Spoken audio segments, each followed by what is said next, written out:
The broadcast is now starting. All attendees are in listen-only mode. Hello and welcome to this second in our series of webinars about healthcare. In this session, we will talk about the United Way and 211 roles in healthcare, and this is geared for our members and key stakeholders who may not understand that until now. This is Lucinda Nord with Indiana Association of United Ways, and thank you so much for joining. We will talk about the relationship between United Way and 211 and our respective roles with healthcare, specifically to the new IaUW Navigator Grant and the Indiana 211 Healthcare Project. As with each of our mini webinars, we review with some of the key ideas at the end. So United Way and 211 share a long history in that United Ways have supported information and referral for nearly 100 years, and certainly for the last 15 years of 211's existence. Indiana United Ways and local United Ways have supported the founding of the Indiana 211 Partnership and continue to remain a primary funder of both the partnership and local 211 centers.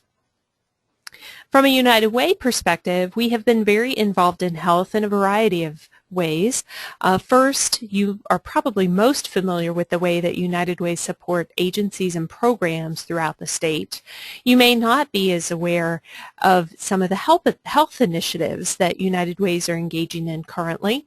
And then finally, from a state association perspective, we are engaged in a public policy role with healthcare in that we support a number of evidence-based programs and policies that currently we are aiming to increase the number of insured Hoosiers, improve the quality of services, and reduce risky behaviors. In our role as United Ways, we are often looked to help educate the community about certain issues, and the implementation of the new healthcare law is one of those areas where we aim to educate. The map at the right illustrates our members around the state. The counties being covered in yellow have local United Ways, and those red lines represent the multi-county United Ways. So let's talk a little bit about United Way and healthcare. We have been sensitive to the fact that the Affordable Care Act, while it was being debated in Congress and even after it was enacted in 2010, has been highly politically charged and politicized and very partisan. So we are not interested in partisan or political kinds of conversations. We are really focused on pragmatic solutions. That's been our history as the way we work. We have a long history of working in programs in the health area, and as it relates to public policy, for example, in connecting children and families to health coverage. So we did not actually take a position on the Affordable Care Act because of how highly politically charged it was, but we have been working in the areas that really align with our expertise.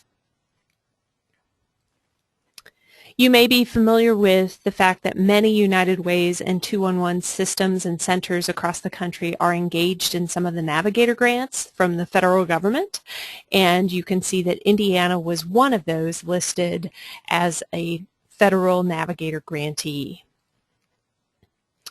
For the Indiana Associations of United Ways Navigator Project, you might be familiar with the fact that last August, the federal government, the Centers for Medicare and Medicaid Services, often abbreviated as CMS, announced a $424,000 grant through the United Way Worldwide office for Indiana.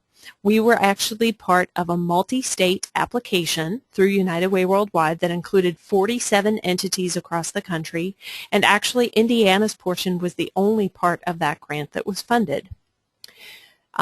Initially, that grant included a role for 211, but the 211 role is now completely privately funded, and the Navigator function is really through Indiana United Ways is focused on hiring navigators. So what are navigators? Navigators are individuals who are complete special training so that they can provide impartial information about the different health plans available through the marketplace, and they can actually facilitate that enrollment into those different health plans. Navigators are required to complete comprehensive background checks, training, and certification both by the federal government and by the state of Indiana. For our IaUW Navigator Grant, we are subcontracting with 4 organizations to provide navigator services in underserved areas. You can see the names of those organizations listed and their primary service areas. We actually took applications from about 10 organizations and had a committee that selected these 4 based on a variety of criteria. So now let's talk about 211 for a moment. 211 has always been engaged in some level of healthcare work, in that about 11 to 14% of the total calls related to 211 come in about healthcare needs or mental health care needs, and you can see the breakdown of the total call volume for 2012. We, at the time of this presentation, did not have the data for 2013 just yet. As you can see, most of the calls that come to 211 relate to basic needs, although callers to 211 range the full spectrum of our population, including income ranges, types of people, socioeconomic backgrounds. But as you can see, the primary callers, or the majority of callers, are asking for basic needs. The map at the right illustrates the service areas for the different 211 centers throughout the state. We do have 10 endorsed centers that serve different regions throughout the state. They are all authorized to provide that service through Indiana 211 Partnership, which is authorized by the state of Indiana. So what is the role with 211 in health?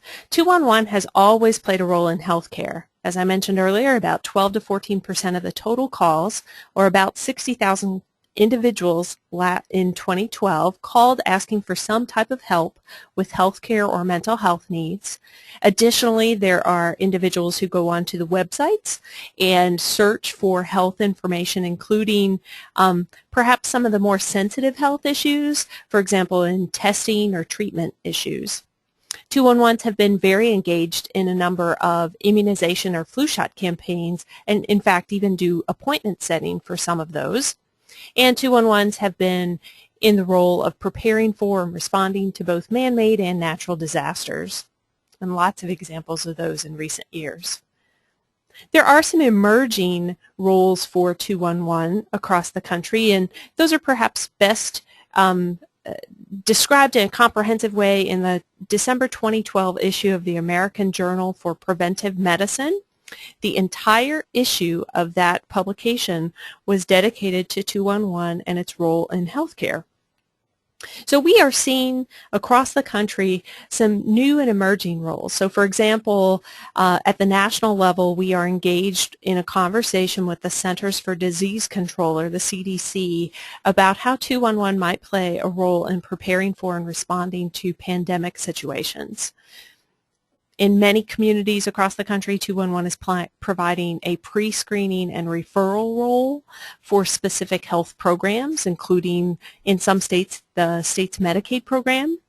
And in some communities, we are seeing some pilot projects around 211's role in disease screening and behavior modification, and these are some of the most interesting emerging areas where some academics have started to find that 211 may actually provide a more cost-effective intervention strategy than some of the traditionally funded outreach campaigns or interventions for health issues. So what is this Indiana 211 Healthcare Project? What we realized as we were developing and relationships and meeting with healthcare stakeholders is that they saw a critical need for some entity to play the role of central hub about the information about what's going on with healthcare. How is the implementation of the new healthcare law working? So Indiana 211 devised a project kind of similar to what it does with SNAP outreach. And for the healthcare project, we'll do these 4 functions. First, it will maintain information about the new healthcare options, including very detailed information about those certified Indiana navigators. Things such as when are they available, what languages are spoken in those offices, are they on a bus line, do I need to have an appointment or can I just walk in, is there an event that I can go to, those kinds of pieces of detail. 211 will also provide pre-screening and referral to a subset of callers. So Indiana 211 is prepared to ask 100,000 callers in 2014, does everyone in your household have health insurance? And then if the caller indicates no, someone doesn't, the 211 center, the 211 specialist will actually offer a pre-screening that might result in a referral depending upon the caller's needs and the caller's interest. Indiana 211 is going to maintain a master calendar of the healthcare outreach and enrollment events throughout the state. We know that lots of other entities have really ramped up their own outreach and enrollment related to the new healthcare options, and 211 will be providing that master calendar of event that's available at that website that you see at the bottom there.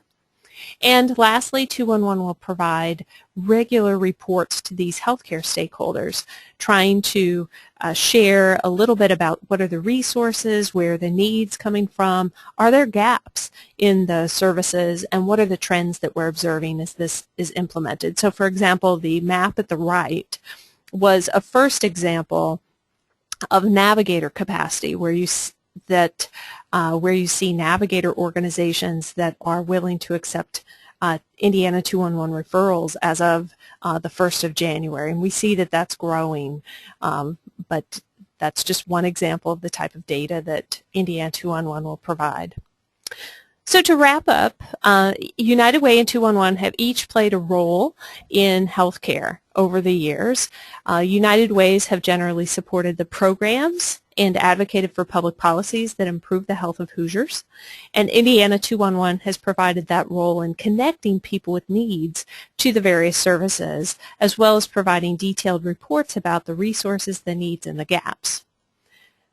Specific to 2014, IaUW, or Indiana United Ways, is subcontracting with 4 organizations to provide navigator services primarily in the underserved areas of Indiana, in the south and in the east.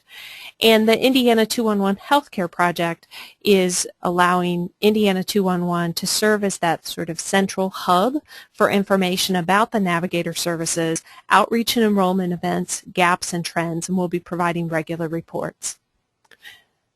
So as we conclude, we thank you for your attention and hope that you understand a little bit more about United Ways and 211 roles in healthcare, and we invite you to participate in any of our other mini webinars. Thank you so much for joining.